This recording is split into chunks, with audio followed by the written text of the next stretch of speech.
ایک مصری شہری نے ایک ایسا عمل کیا جو دنیا بھر میں دلوں کو چھو گیا۔ اس شخص نے آٹے اور اناج سے بھری ہوئی کئی پلاسٹک بوتلیں بحیرہ روم میں پھینکی، اس امید کے ساتھ کہ یہ بوتلیں کسی نہ کسی طرح غزہ کے ساحل تک پہنچ جائیں۔ اس کا پیغام واضح تھا، ہمارے ہاتھ بندھے ہوئے ہو سکتے ہیں لیکن ہمارے دل تمہارے ساتھ ہیں۔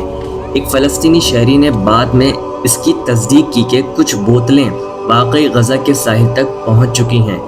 یہ صرف ایک علامتی عمل نہیں تھا، بلکہ ظلم، بھوک اور ناکہ بندی کے خلاف ایک خاموش مگر زوردار احتجاج تھا۔ اصل میں یہ خیال ایک مصری انجینئر نے دیا جو جاپان میں مقیم ہے۔ ان کا کہنا تھا کہ اگر بوتلوں کو خاص صنف میں یعنی 4 کلومیٹر ساحل سے دور پھینکا جائے تو سمندری کرنٹس انہیں 3 سے 4 دنوں میں غزہ کے ساحل پر لے جا سکتے ہیں۔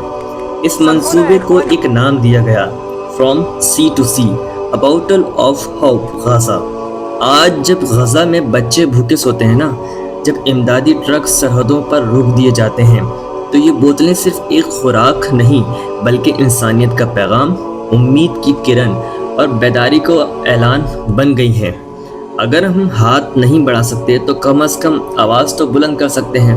غزہ کو فراموش نہ کریں، ان مظلوموں کے لیے بولیں جن کے پاس اب صرف اللہ کی امید باقی ہے۔